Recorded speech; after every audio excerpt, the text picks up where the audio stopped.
네, 귀한 찬양 감사합니다. 역시 호산나 성가대는 큰 무대에 강해요.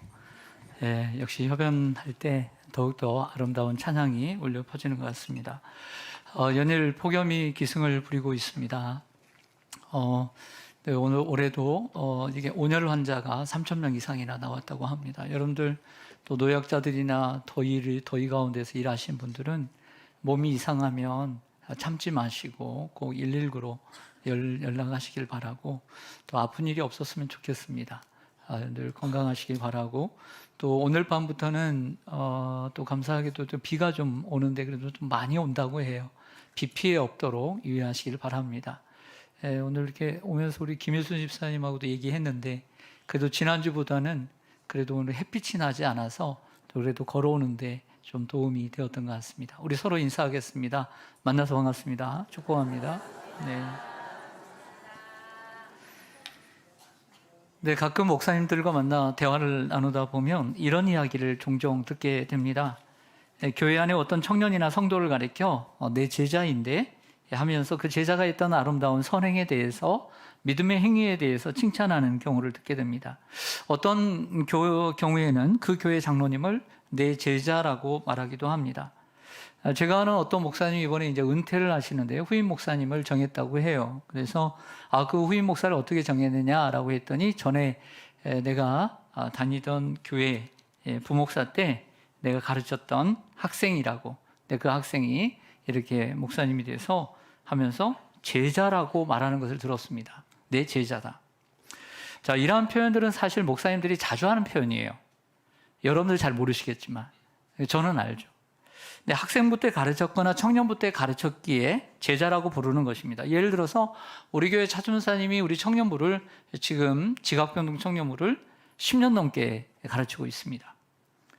그리고 정 목사님은 파워 중고등부를 5년째 가르치고 있습니다. 어떻게 보면 중고등부 학생들은 1학년 때 입학을 했으면 고등학교 거의 이제 졸업할 때까지도 정 목사님의 지도를 받은 거죠. 이런 경우를 가르쳐서 내가 가르쳤기 때문에 내 제자라고 부릅니다. 이런 경우도 있겠죠. 목회를 하면서 청년 때 가르치고 결혼 주례도 하고 집사직분도 주고, 뭐 제가 준 것도 아니지만 내가 준 거, 목회자가 준 것도 아니라 하나님이 주셨죠. 안수 집사로 세우고 장로로 세웠기에 제자로 부르는 경우입니다. 그러나 저 같은 경우를 좀 되돌아보았습니다.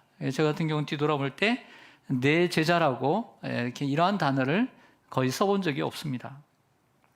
그것은 생각의 차이이기도 하고 어떻게 보면 성향의 차이인 것 같습니다.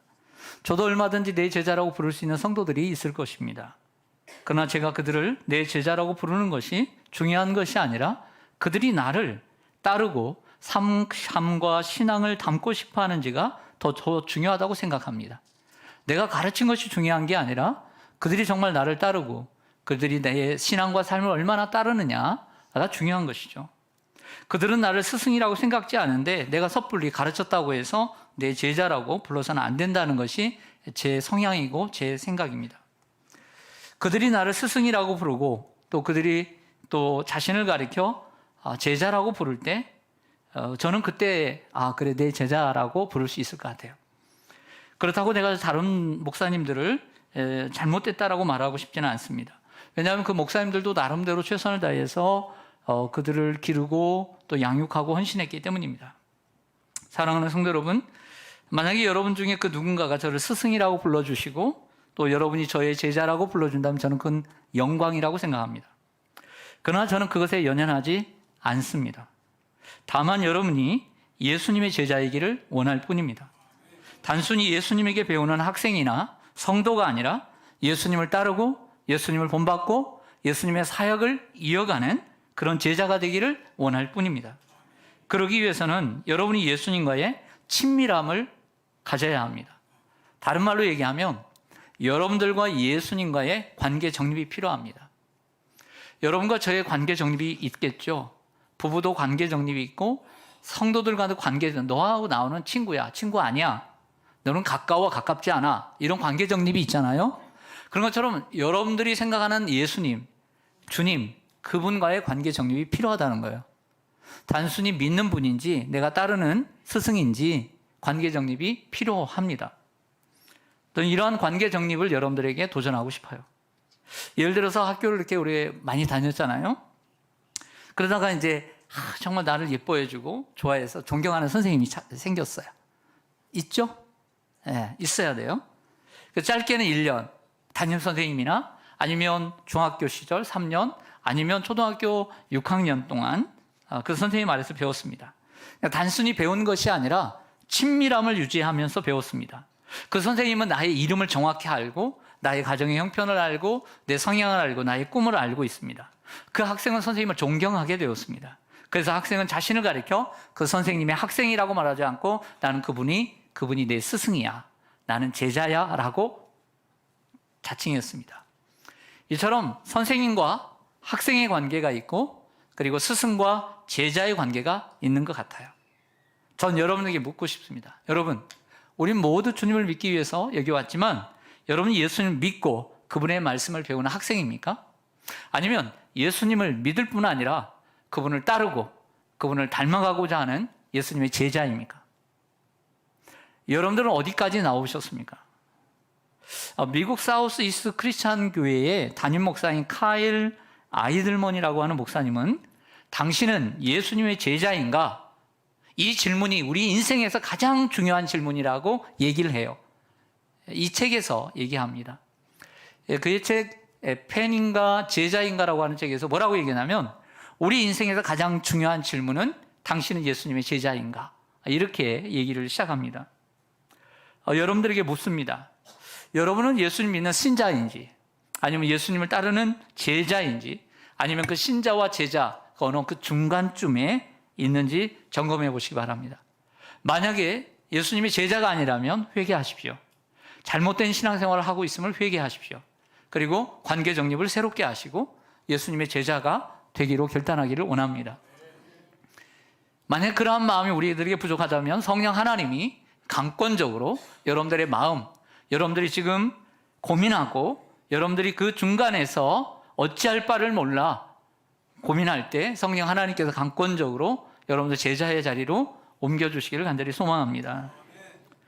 오늘 마태복음 28장 본문은 여러분들이 너무나 잘 아시는 본문이죠.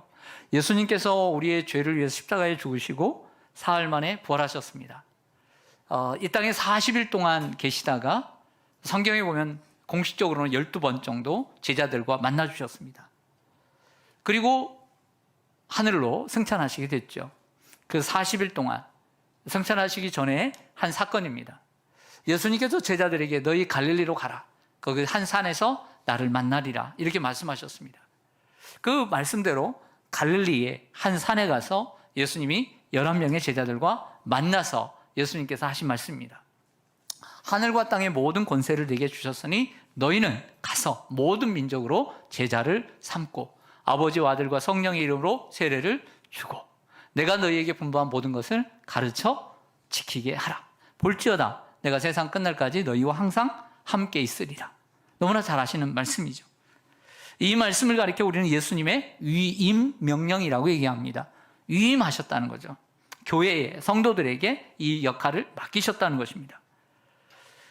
예수님께서 하늘로 가시면서 이 땅의 교회들에게 위임하신 명령입니다. 그런데 예수님이 이 마지막 명령을 하실 때 너희는 가서 모든 민족을 신자로 삼아라. 너희는 가서 모든 민족을 믿는 자로 삼으라고 말씀하지 않았어요. 너희는 가서 모든 민족으로 제자를 삼으라고 말씀하셨습니다. 믿음의 시작은 제자인 것입니다. 제자가 되고부터 시작하는 게 맞는 것입니다. 그런데 우리는 어떻게 시작하냐면 교회를 다니는 등록교인으로부터 시작이 됩니다. 등록교인이 되고 난 다음에 신자가 되고 그다음에 세상과 구별된 성도가 되고 그리고 예수님을 따르겠다라고 하는 제자가의 단계로 나아가려고 합니다.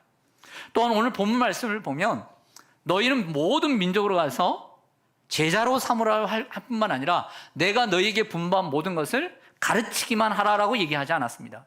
내가 분부한 모든 것을 가르쳐 지키게 하라고 했습니다. 보통 성도들 보면 가르침을 받기만 합니다. 그 받는 수준은 신자입니다. 그래서 그것을 받고 배우고 지키는 자가 제자인 것이죠. 주님 우리를 신자로 부르기 전에 제자로 부르셨습니다. 그리고 우리는 가르침을 받는 사람으로만 존재하지 않고 그 가르침을 지키는 사람으로 부르심을 받은 줄로 믿습니다. 이게 제자입니다. 우리는 불신자와 신자로 나누지만 성경은 불신자와 제자로 나누는 것을 보게 됩니다. 분명 2000년 전 1세기 당시와 요즘 우리 교회의 모습들은 조금 다른 것 같아요. 어떤 차이가 있냐면 개념의 차이인 것 같아요. 1세기 당시에는 주님을 믿자마자 제자가 되는 것이고, 또 베드로와 야고보와 요한처럼 배와 또 그물을 버리고 가족을 버리고 따라가는 게 제자였지만, 지금은 이제 교회라는 곳을 누가 좀 인도하며 몇 번 다니다가, 우리 교회 같은 경우는 3번 이상 또 3주일 이상 다녀야 등록할 수 있는 그 기준이 생기죠. 그래서 등록을 하고 그리고 다녀보는 거죠. 동호회처럼 한번 다녀보고 나에게 맞나 안 맞나 한번 믿어볼까 말까, 이렇게 생각하면서 교인이 됐습니다. 그래서 믿는 사람이 되면 그 신자가 되는 거죠. 신자, 조신자, 박신자, 최신자, 김신자, 신자가 되는 거예요. 그리고 난 다음에 내가 그래서 신자긴 신자인데 세상 사람들과 구별되어 살아갈 것인가, 그냥 내 마음대로 살 것인가, 그냥 난 교회 다니는 하나님 믿는 사람으로 살 것인가, 그래도 좀 다르게 살 것인가, 이것을 거룩한 무리인 성도라고 부릅니다. 구별되어 살아가는 사람. 그리고 나는 더 나아가서 정말 예수님의 제자가 되어서 예수님의 삶을 본받고 또 예수님이 하신 사역을 그대로 따라가겠다라고 생각하는 사람들을 제자라고 제가 생각을 한 거예요. 단계를. 1세기 당시의 제자는 요즘 우리의 제자와 좀 다릅니다. 우리는 사실 그런 게 없죠. 특별히 기숙학원이나 어디 가서 뭐 사관학교나 그런 곳에 집어넣고 공부해서 대학 가도록 하는 거, 그런 거 말고는 사실은 이렇게 매일 출퇴근을 하잖아요. 등교하고 학교하고. 그러다 보니까 개념이 없지만 옛날의 제자는, 스승과 제자는 다른 개념입니다. 예수님을 그냥 따라가는 거예요. 예수님 제자들에게 나를 따르라. 그러니까 배와 그물을 버리고 부모를 버리고 따랐잖아. 이게 제자였어요. 그래서 예수님의 삶에 자신의 삶을 포기하는 거죠. 함께 먹고 함께 마시고 함께 생활하는 것. 이게 1세기 당시의 제자였습니다. 그런데 우리는 지금은 그렇게 생활할 수가 없다 보니까 어떤 개념들이 필요하냐면, 나는 좀 이렇게 단계적으로 더 나아가는 이런 개념이 좀 차이가 있는 것 같아요. 그러나 1세기 당시에는 애들 학교를 보낼 때 그렇게 보내는 것이 아니라, 내가 플라톤에게 배운다, 내가 아리스토텔레스에게 배운다, 그러면 아예 들어가서 제자가 되었어요. 예를 들어서 어떤 선생님에게 완전히 들어가서 짐 싸들고 들어가서 그리고 1년치 등록금 주고 그게 들어간 게 제자였단 말이에요. 근데 요즘은 어떻게 해요? 우리가 그렇게 안 하잖아요. 그러니까 우리의 개념도 바뀐 거예요. 그전에는 들어가서 사니까 완전히 배우고 함께하고 그렇게 제자였다고 생각했는데, 우리는 지금 왔다 갔다 하니까 될까 말까 될까 말까 할까 말까 이렇게 변했다는 거죠. 어쩔 수 없는 거죠. 그러나 제가 정한 그 4가지 단계 가운데 여러분들 어디에 속해 있는지 한번 보세요. 난 등록신자다. 등록을 해서 등록신자, 등록교인. 교회를 다니는 사람을 교인이라고 그래, 교인. 그래서 막 이렇게 말씀을 듣다가 하나님을 믿고 예수님을 믿게 되었어요. 믿을 신자를 써서 나는 신자. 2번째 단계 신자. 3번째는 그래도 세상 속에서 똑같이 살아가지 않고 구별되게 살아가려고 하는 이 거룩한 무리가 되는 거죠. 이것을 성도. 그리고 4번째로는 보니까 안 되겠어, 이건 제대로 믿어야지. 그래서 예수님을 따르는 제자. 이런 4단계가 있다라고 생각되어져요. 여러분은 어느 단계에 있다고 생각하세요? 자, 쉬운 이해를 위해 다른 이야기를 해보겠습니다. 제가 중학교 1학년 때 우리 한국에서는 아주 놀라운 일들이 있었습니다. 그 중에 하나가 뭐냐면 1982년에 제가 참 좋아하는 한국 프로야구가 시작이 되었어요. 제 중학교 1학년 때. 그때는 제가 그때 그 프로야구를 봤기 때문에 기억이 생생합니다. 저는 그때 해태 타이거즈 팬이었습니다. 지금은 제가 어느 야구팀 팬인 줄 아세요? 잘 모르시죠? 모르시는 게 당연하죠. 돌고 돌아서 한화 이글스 팬입니다. 여러분은 어느 야구팀 팬이세요? 있죠? 다 있을 거예요. 어떤 선수 팬이세요? 그 팬에 대해서 잘 아시죠? 여러분은 어느 축구팀 팬이세요? 그리고 어떤 선수를 좋아하세요? 자, 팬은요, 관람석에 앉아 팀을 열렬히 응원하는 사람입니다. 팬은요, 그 비싼 유니폼을 하복, 그 다음에 동복 다 구입해가지고 또 색깔별로 다 구입을 해서 입고 응원하러 가는 사람입니다.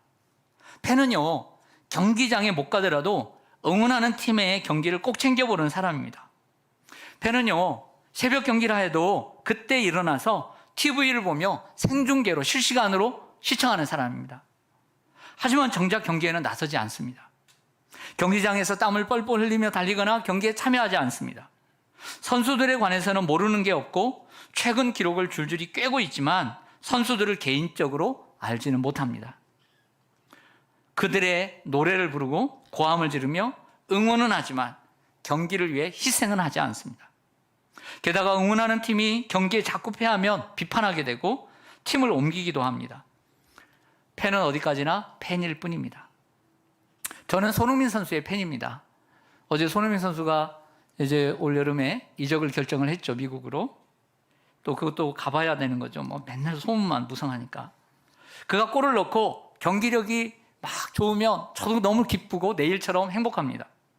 그러나 골을 넣지 못하고 경기력이 좋지 않으면 그날 저도 우울하고 아쉽습니다. 근데 이러한 경기가 계속해서 5경기, 10경기 계속 되고 그러면 그의 모습을 보고서 제 마음이 돌아설 수 있습니다. 이제 그만해야 되겠다. 이제 전성기가 끝났나 보다 하고 다른 선수를 응원하게 됩니다. 이게 팬입니다. 요즘 보면 예수님 주변에도 팬이 너무 많습니다. 교회를 다니는 성도들 중에도 팬이 너무 많아요. 팬은 일이 잘 풀릴 때는 예수님을 응원합니다. 예수님 최고입니다. 최고예요. 일이 그러나 풀리지 않으면 다른 선수를 응원하기 시작합니다. 예수님에 관해서는 알고 있습니다. 그러나 개인적으로 예수님을 알지 못합니다. 오늘날 많은 성도들 중에 팬이 많습니다. 교회로 몰려와 예수님을 응원하는 사람 많지만, 예배하는 사람 많지만 진정으로 예수님을 따르는 사람 많지 않습니다. 예수님을 닮으려는 사람 많지 않습니다. 온갖 혜택을 누리며 그리고 예수님의 주위로 몰려드는 팬은 많지만 자신을 희생하며 예수님과 친밀함을 유지하려는 사람은 많지 않은 것 같습니다. 성경은요, 이러한 팬을 가리켜 또 다른 단어로 우리에게 가르쳐주고 있죠. 그것은 무리입니다. 무리. 복음서를 보면 예수님께서 공생애를 시작하시고 병든 자를 고치십니다. 눈먼 자를 뜨게 하시고 또 문둥병자를 고치십니다. 죽은 자까지 살리십니다. 그러니까 그 소식을 듣고 그 기적 행함을 보고 싶어서 사람들이 달려들었습니다. 그 많은 무리입니다.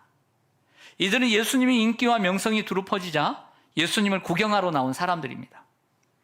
이들은 예수님이 병든 자를 고치면 환호했고 그의 말씀을 전하면 서기관들과 같지 않다. 이런 말씀은 너무나 처음이다. 놀랍다. 최고다. 라고 높였습니다. 예수님을 메시아로 믿었던 사람들도 있었습니다. 그들은 예수님이 나귀를 타고 예루살렘에 입성하자 호산나 다윗의 자손이여 찬송을 해로다. 주의 이름으로 오시는 이여 하면서 그의 이름을 높였습니다. 하지만 그들은 자신이 원하는 메시아, 즉 로마를 정복하고 새로운 나라를 세우는 왕이 아님을 알았을 때 그 메시아, 자기가 원했던 메시아, 나를 축복하고 내 가난을 해방시키고 나의 고통을 해결해주고 나의 삶을 부욕해 하고 행복하게 만들어줄 그 메시아가 아님을 알았을 때 예수님은 십자가에 못 박으라고 소리쳤습니다.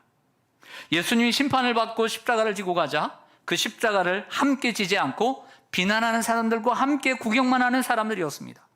더 이상 예수님과 함께 고난을 받는 자리까지는 가고 싶지 않았습니다. 이들을 가리켜 성경은 무리라고 얘기합니다. 그 미국에서 목회하셨던 서신일 목사님이라는 분이 쓴 책이 하나 있습니다. 그분은 참 제자 훈련을 하신 분인데 그분이 쓰신 아주 독보적인 책 가운데 하나가 제자인가 무리인가 라고 하는 이 책입니다. 근데 그 앞부분에서 제자의 특징을 이야기하고 뒷부분에 가보면 이 무리의 속성 12가지를 이렇게 정리를 해주고 있습니다. 일부 예배를 이렇게 했더니 세보라고도 안 했는데 이 12가지 중에 나는 몇 가지 들었는지 세본 사람도 있더라고요. 여러분도 손가락 밑에다 넣고 혹이라도 이 무리의 특성에 몇 가지가 있는지 한번 세보시기 바랍니다. 우리는 세는 걸 잘하잖아요. 한번 세보세요. 1번, 양지의 삶만을 원한다. 힘들고 가난하고 아픈 음지의 삶은 절대 원하지 않는 삶. 예수를 믿어도 그런 삶을 원하지 않는 거죠. 2번째, 사람을 의식하고 의지한다. 하나님을 의식하고 의지하기보다는 사람을 의식하고 의지하는 데 더 빨라요. 그리고 3번째, 야베스의 기도가 곧 나의 기도, 원하는 대로만 되어야 한다는 것이죠. 주님께서 내게 복을 주시려거든 나의 지경을 넓혀주시고 주님의 손으로 함께해서 나의 환난을 벗어나 근심이 없게 해달라고. 우리가 그런 기도를 해야 합니다. 병이 있으면 병 고쳐달라고 해야 되죠. 히스기야도 그런 기도를 했잖아요. 그러나 거기까지만 기도하지 말고 혹이라도 이것이 내 뜻이 하나님의 뜻이 아니라면 하나님 내 뜻이 이루어지지 않아도 하나님의 뜻대로 되기를 원합니다. 이렇게 기도할 줄 아는 사람이 제자라는 거죠. 4번째, 돈만은 도저히 포기할 수 없다. 다른 건 다 포기해도 돈만은 포기할 수 없다. 5번째, 여울목에서만 고기를 잡는다. 깊은 데로 가지 않는 거죠. 6번째, 무엇이든 크고 많은 게 좋다. 일단 크고 보고 일단 많아야 된다. 작은 것에 대한 가치를 생각하지 않는 거죠. 그리고 7번째로, 이제 순교자들의 이야기는 그만. 지긋지긋해. 꼭 희생하라고 하고 순교자들 얘기하고. 8번, 종교 관용주의를 지향한다. 우리는 모든 종교에 대해서 좀 열려 있어야 된다 라고 하는 이런 관용주의를 지향합니다. 9번째, 내 영광이 먼저. 10번째, 좁은 길은 사양한다. 주님의 제자의 길은 좁은 길이죠. 그런데 사양한다. 11번, 믿고 싶은 것만 믿는다. 12번, 좀 더 쉽고 편안한 예수님을 원한다. 네, 이러한 내용이었습니다. 제목만 보더라도 쉽게 이해할 수 있는 무리의 특징입니다. 여러분들, 우리가 이제 교회를 나올 때 저도 이제 못 모르고 교회를 갔어요. 가자고 하니까 갔지, 뭐 알고 가겠어요. 그래서 뭐 하러 갔냐면 믿으려고 갔어요. 그러니까 하나님 믿고 하나님이 주시는 복을 누려서 가난을 이기고 이 어려운 환경을 이기고 좀 울음을 이기고 이 어둠을 이기고 빛으로, 그래 행복으로 나아가고 싶어서 갔습니다. 그렇습니다. 보편적으로 사람들은 교회를 왜 나오냐면 믿으려고 나와요. 그러니까 하나님 믿어보려고. 근데 여러분, 우리가 신앙생활하고 성경을 읽고, 여러분들 정말 성경을 가까이 하세요. 정말 오늘 제가 새가족 공부 오늘 마지막 하려고 그러는데 정말 여러분들 성경을 한 번이라도 읽어야 돼요. 읽으면 해답이 나와요. 모든 것보다 성경은 하나님의 교과서예요. 성경을 가까이 해야 돼요. 그런데 이 말씀을 듣고 배우고 설교를 배우고 또 공부를 이렇게 하다 보면 깨닫게 됩니다. 뭘 깨닫게 돼요? 교회를 다니는 것은 하나님을 믿기만 위해서 다니는 게 아니라 예수님을 따르고 예수님을 닮아가기 위해서 다니는 거구나를 깨닫게 되는 거예요. 그때 깨달았죠, 여러분? 깨달았죠? 여러분들, 권사님 되셨는데 믿기만 하려고 교회를 다닌다는 거 아닌 거 아시잖아요. 교회를 다니다 보면, 배우다 보면 믿기만 하려고, 복 받으려고만 교회 다니는 게 아니라는 거 알았잖아요.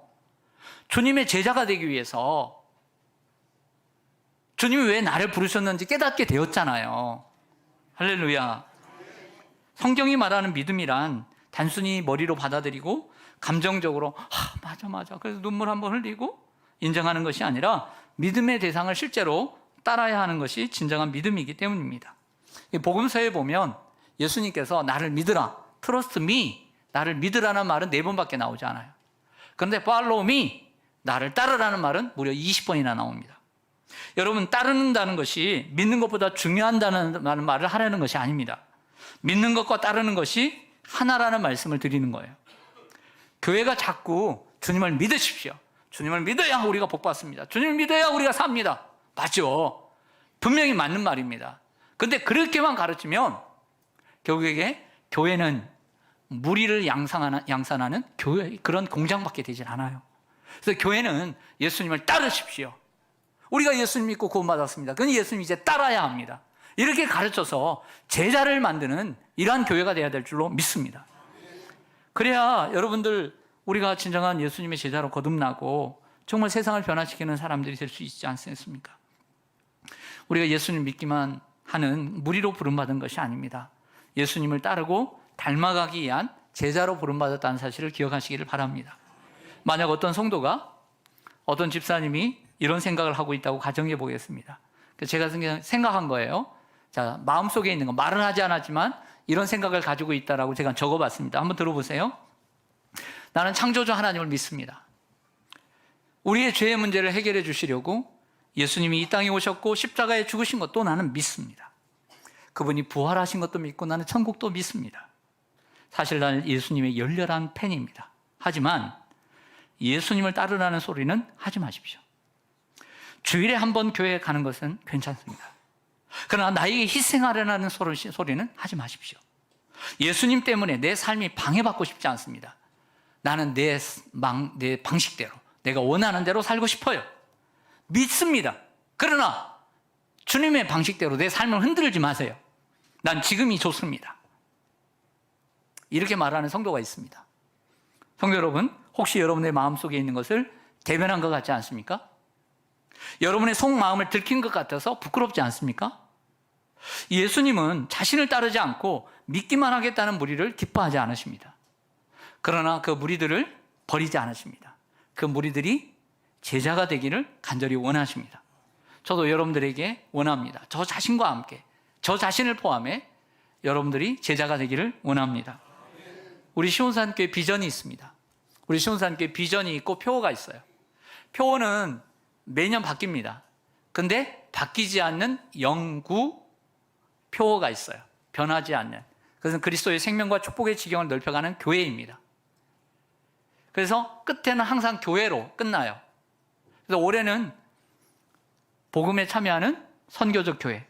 그래서 매년 바뀌는 거죠. 이렇게 바뀌는데 이것은 표어고요. 우리 교회 비전이 있습니다. 여러분들 주보를 한번 꺼내시죠. 주보에 맨 앞에 주일 오전 예배, 주일 낮 예배 순서에 있는 맨 아래 보면 2025년 표어가 있고요. 맨 위에 교회 우리 전경 사진을 보십시오. 사진 왼쪽 위에 있습니다. 우리 같이 한번 읽겠습니다. 시작. 온 성도를 그리스도의 건강한 제자로. 아멘. 이게 우리 교회 비전이에요. 자, 뒤집어 보겠습니다. 설교 노트 맨 아래쪽 시온산교회 소개 말고 왼쪽에 있는 시온산교회 비전 선언문을 같이 한번 읽어요. 시작. 이웃을 전도하여 하나님을 예배케 하며 훈련을 통해 세상을 변화시키는 그리스도의 건강한 제자가 되게 한다. 아멘. 이웃을 전도해서 하나님과 함께 예배하고 또 훈련을 통해서 정말 세상에 보내받은 그리스도의 건강한 제자가 되게 하는 것. 이전 전도, 그리고 예배, 그리고 훈련, 그리고 제자. 이 4개의 단계로 되어 있습니다. 여러분, 예수님을 믿기만 하시겠습니까? 예수님을 따르시겠습니까? 믿기만 하면 팬이요, 무리입니다. 그러나 그분을 믿고 따르면 제자가 됩니다. 여러분 모두 예수를 믿고 따르는 그리스도의 제자가 되시기를 주님의 이름으로 간절히 축원합니다. 아멘. 기도하겠습니다.